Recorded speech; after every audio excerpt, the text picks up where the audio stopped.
शुरू करें।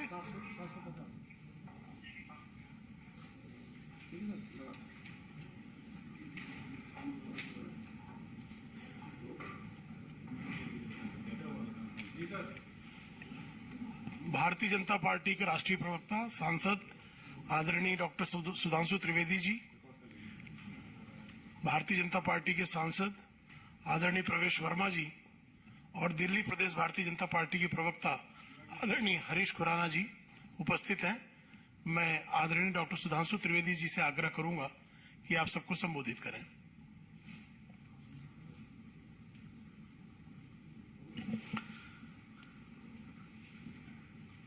मित्रों, आप सभी को यह ज्ञात है कि भारत की राजनीति की सबसे नई नवेली और अजब अलबेली पार्टी की मधुशाला का जो क्रम विगत कई दिनों से चल रहा है, उसके संदर्भ में कुछ तकनीकी बिंदु हम लोग निरंतर उठा रहे हैं।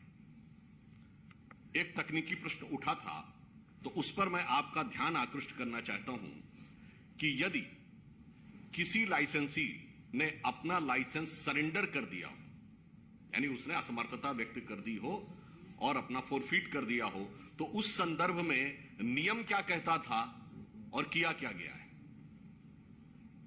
पॉलिसी जो बनाई गई, उसके पृष्ठ क्रमांक 20 पर बहुत स्पष्ट शब्दों में लिखा है, जिसका मैं उदाहरण आपके समक्ष रखना चाहूंगा कि in case of surrender of retail licence by some allottee the security deposit shall be forfeited, यानी उसके द्वारा जो भी जमानती राशि रखी गई है वो जब्त होनी चाहिए।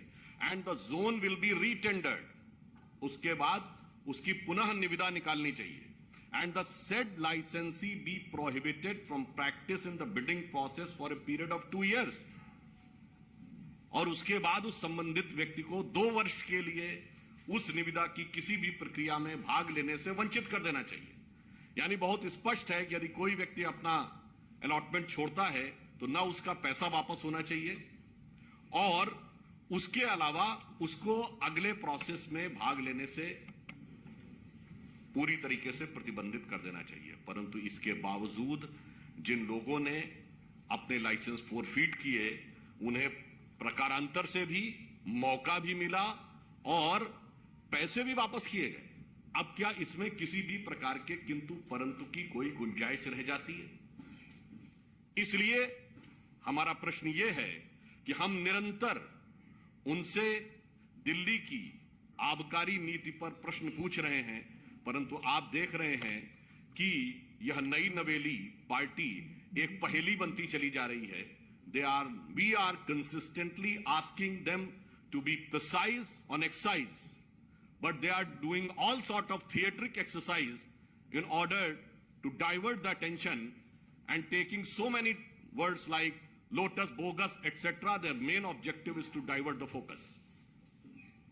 परंतु आप देख रहे हैं कि जब से हमने यह विषय उठाया है और हम निरंतर केवल बिंदुवार वस्तुनिष्ठ यानी point wise and objective question पूछ रहे हैं, तो वो क्या जवाब देते हैं? कभी न्यूयॉर्क टाइम्स की बात, कभी शिक्षा नीति की बात, कभी कट्टर ईमानदारी की दुहाई, कभी बिरादरी की दुहाई, कभी लोटस की बात, कभी बोगस की बात, कभी विधानसभा का सत्र, और आज राजघाट पर जाकर उन लोगों ने प्रदर्शन किया। मैं यह बताना चाहता हूं, यह भारत की राजनीति का अद्भुत उदाहरण है।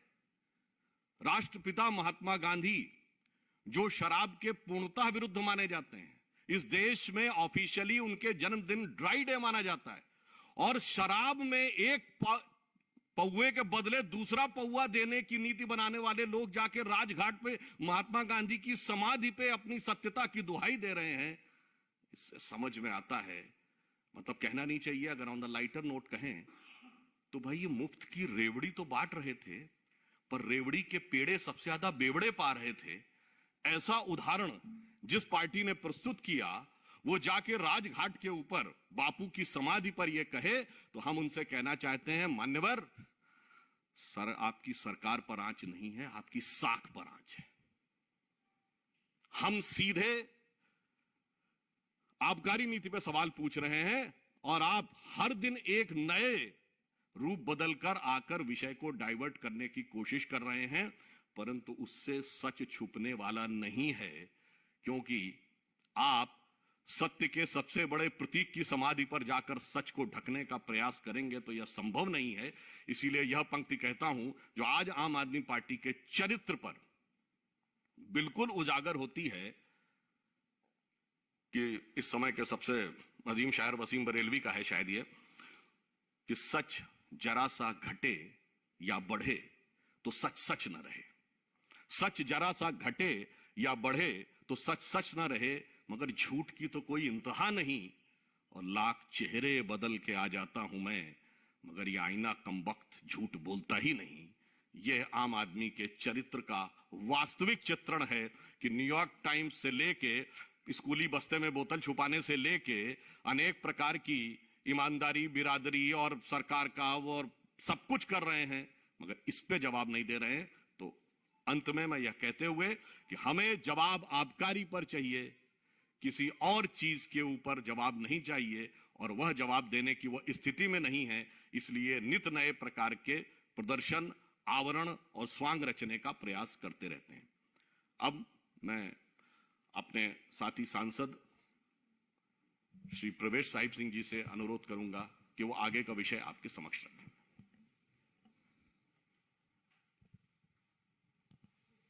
धन्यवाद सुधांशु जी।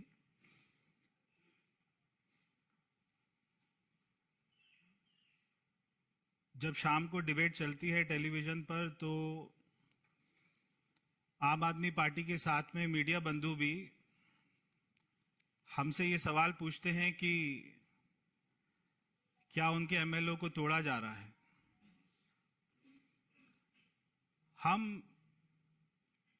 कोई किसी बात पर भी जवाब नहीं देंगे, क्योंकि प्रश्न पहले हमने खड़ा किया कि आपने शराब में घोटाला किया, उसके ऊपर में कोई जवाब नहीं देना और इसको पूरे मुद्दे को डाइवर्ट कर देना, ये अब आम आदमी पार्टी ने अपना तरीका बना लिया है। हमारा उनसे सीधा सीधा प्रश्न है कि आपने जो कमेटी ने आपको सारी पॉलिसी रिकमेंड करी थी, आपने उसको क्यों नहीं माना, और जो L1 का कमीशन था उसको आपने 2% से 12% क्यों कर दिया। इस बात का आज तक किसी भी डिबेट पर, कोई भी आम आदमी पार्टी की कॉन्फ्रेंस में केवल ये 2% से 12% क्यों किया, इस बात पर कोई जवाब आज तक ना किसी ने मांगा है, ना उन्होंने दिया है और ना वो देंगे। क्योंकि पॉलिसी में जो सबसे बड़ा करप्शन है वो केवल ये 2% से 12% क्यों किया L1 का, केवल यही सबसे बड़ा घोटाला है। इसके ऊपर उनके पास में कोई जवाब ही नहीं है। ये वही पार्टी है जो हर बात पर कागज दिखाने की बात करती थी, जो हर बात पर जन सर्वे कराने की बात करती थी, जो कहती थी कि अगर किसी मोहल्ले में ठेका खुलेगा तो वहां पे सारा मोहल्ला की मीटिंग होगी, उसके बाद में वो तय करेंगे कि ठेका खुलेगा या नहीं खुलेगा। मगर इन्होंने कोई कमेटी की बात नहीं मानी, ना कोई इन्होंने अपनी ही बात मानी। तो इसलिए ये आजकल बहुत या तो पिक्चर देख रहे हैं, रातों रात में स्क्रिप्ट बना देते हैं। कोई भी हमारे एमएलए जो है मिल नहीं रहे, उनका नाम भी नहीं बताते, कौन फोन कर रहा है बीजेपी वाला, उसका भी नाम नहीं बता रहे। मगर इनके कौन कौन विधायक नहीं मिल रहे उनका भी नाम नहीं बता रहे। अगर ये उनका नाम बता दे तो हमारे कार्यकर्ता जो है उनके घर जाकर उनको ढूंढ के ले आए और हम खुद ही विधानसभा पहुंचा देंगे। क्योंकि जब 2013 में हमारी 32 सीटें आई थी और आम आदमी पार्टी की 28 सीटें आई थी, अगर उस समय हमारे ऊपर ये आरोप लगाते तब तो जनता मान भी लेती। जितनी बेखूबी से, जितने विश्वास के साथ में आज ये बोलते हैं। मगर आज जब हमारे केवल 8 विधायक हैं और इनके 62 विधायक हैं, अगर 50 विधायक भी आ जाएंगे तो भी हमारी सरकार नहीं बनेगी। तो हमारे 5 विधायकों को जो है खरीद रहे हैं, 10 को खरीद रहे हैं, इस बात में कोई दम ही नहीं है। तो हम कोई भी जो भी इनके प्रश्न है उसके बारे में तब तक नहीं बोलेंगे जब तक ये हमारे प्रश्नों का जवाब नहीं देंगे। हमारा एक अपना किसी व्यक्ति ने, एक मैंने पिक्चर देखी थी शोले, तो वो शोले का बहुत फेमस एक डायलॉग है, जब वो जय वीरू की शादी के लिए बात करने जाते हैं मौसी से, तो फिर वो उनसे पूछते हैं कि भाई अपना जो है कोई झूठ वूठ तो नहीं बोलता? तो बोलते नहीं, कोई ऐसा झूठ नहीं बोलता, बच्चों की कसम खा लेता है, बस जो है अन्ना जी को धोखा दे देता है, गाड़ी बंगला सिक्योरिटी ले लेता है, कांग्रेस से समर्थन लेकर सरकार बना लेता है, हमारे नेताओं पर झूठे आरोप लगाकर माफी मांग लेता है और ज्यादा झूठ नहीं बोलता, बस इतना ही झूठ बोलता है। तो वो पूछते हैं विकास तो कराता है ना, विकास को अपना डेवलपमेंट तो करा रहे हैं?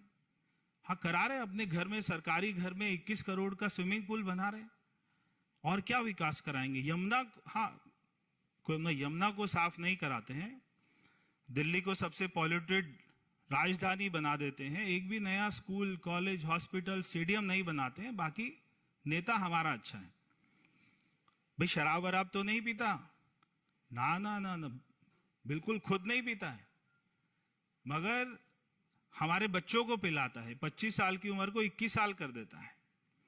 रात को 3 बजे तक रेस्टोरेंट खुले, ठेके खुले, उसके लिए परमिशन दे देता है।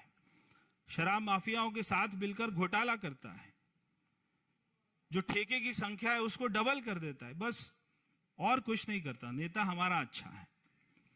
भाई अपना राष्ट्रीय सुरक्षा का तो ख्याल करता है। अरे बहुत बड़ा देशभक्त है, केवल सर्जिकल स्ट्राइक पर सवाल उठा देता है कभी कभी, और पाकिस्तान में इसकी बहुत तारीफ होती है, देश को दुनिया में बदनाम करता है, और दिल्ली में रोहिंग्यास को पानी बिजली मुफ्त मुहैया कराता है। नेता हमारा अच्छा है। भाई लोगों की स्वास्थ्य की चिंता तो करता है ना तुम्हारा केजरीवाल? भाई लोगों की नहीं करता है, अपनी तो खूब करता है। जब से मुख्यमंत्री बना है 35 किलो वजन बढ़ गया है। कोई हॉस्पिटल नहीं बनाया, कोविड में एक भी ऑक्सीजन कोई प्लांट नहीं लगाया। दिल्ली में 23,000 लोग जिस महीने मरे थे, उसी दिन उसी महीने में एक्साइज पॉलिसी लेकर आए। सारे मंत्रियों का इलाज अपोलो हॉस्पिटल में कराता है, सरकारी हॉस्पिटल में नहीं भेजता। दिल्ली में मोदी जी की आयुष्मान योजना को लागू नहीं करता। नेता हमारा अच्छा है। तो ये इनकी हाल हो गया है। आप इनसे केमिस्ट्री का सवाल पूछो, हिस्ट्री का जवाब देंगे। तो रातों रात में इनके एमएलओ को कौन अटैची में भरकर ले गया, कौन उनको बोरी में डालकर ले गया, कौन कहां ले गया, आप हमें बताइए केजरीवाल जी।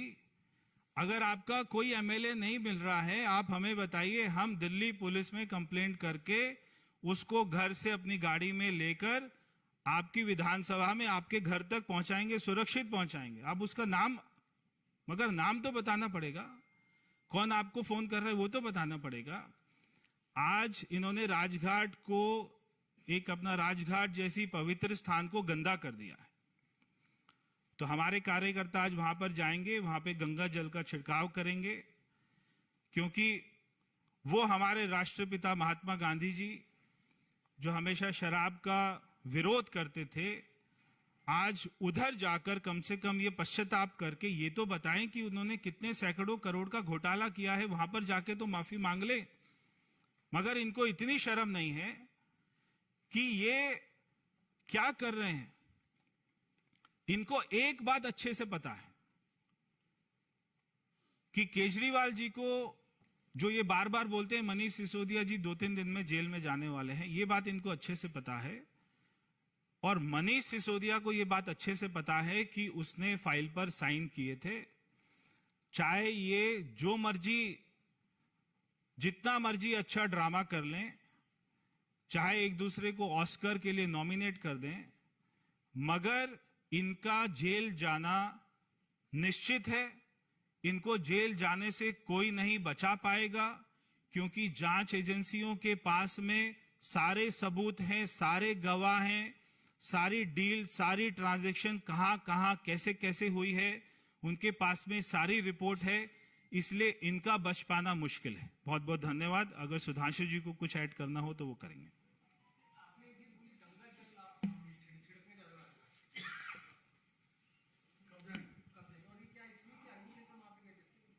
बिल्कुल, और तो कोई कारण नहीं है, क्योंकि आज उन्होंने जो दिल्ली में शराब माफियाओं के साथ में मिलकर, जब दिल्ली में 23,000 लोग कोविड से मरे, उस महीने में ये एक्साइज पॉलिसी लेके आते हैं और इनका सांसद राघव चड्ढा ये कहता है कि अगर मार्च में कोविड आ गया तो हमें क्या लेना देना, अगर लोग मर रहे हैं तो हमें क्या लेना देना, हम तो शराब की पॉलिसी लेकर आएंगे। अगर ऐसे लोग हमारे राष्ट्रपिता महात्मा गांधी जी के समाधि पर जाएंगे तो निश्चित ही वो जगह अपवित्र हो गई है।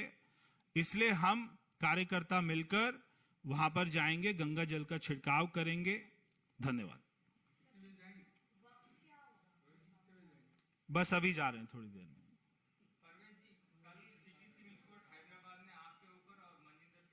जी, थोड़े दिन आप जरा इंतजार कर लीजिए।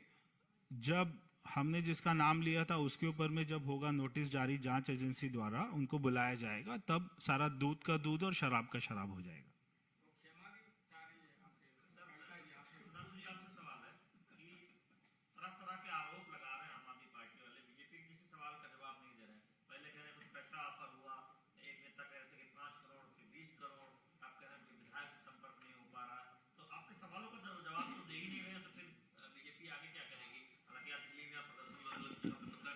देखिए, अनर्गल आरोप लगाना उनकी नैसर्गिक प्रवृत्ति है।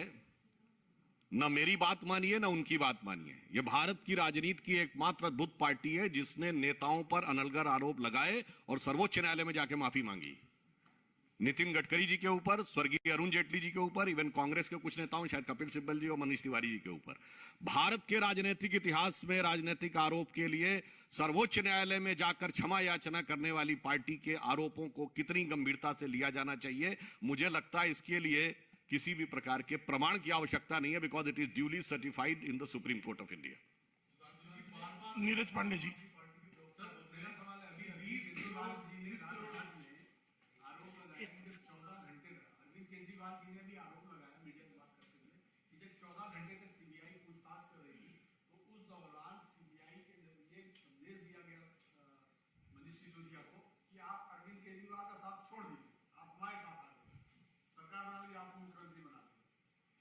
जो संदेश उन्होंने अपने दारू के ठेकेदारों को दिया था, जो लिखित में रिफ्लेक्ट हो रहा है, उस संदेश का तो जवाब नहीं दे रहे हैं।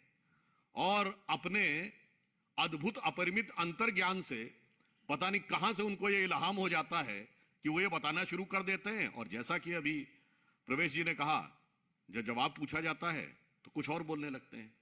इसीलिए उनकी प्रामाणिकता, एक जैसे मैं कहता हूं, एक शासकीय शब्दावली में एक शब्द होता है ना, यदि किसी व्यक्ति की पूरी एक्ट ऐसा हो कि इंटेग्रिटी डाउटफुल हो जाए, तो उसमें यह कहा जाता है कि इनकी सत्यनिष्ठा और प्रामाणिकता पूर्णतः संदिग्ध हो गई है।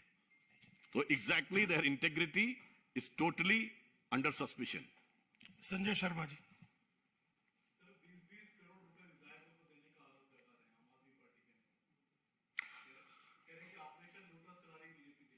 वो कह रहे हैं, आम आदमी पार्टी के स्वयं विधायक, बादलपुर से विधायक एनडी शर्मा ने 2020 में खुद ये बोला था कि 20-20, 25-25 करोड़ रुपए लेके केजरीवाल जी टिकट बांट रहे हैं। हमारा आरोप नहीं है, उनके एमएलए का आरोप है। भाई, अपनी पार्टी का तो जवाब दे दीजिए। मगर वो जवाब क्या देंगे? एमएलए ही नहीं, उनके तो संस्थापक सदस्यों का विश्वास भी अब उनके साथ नहीं है। बहुत बहुत धन्यवाद।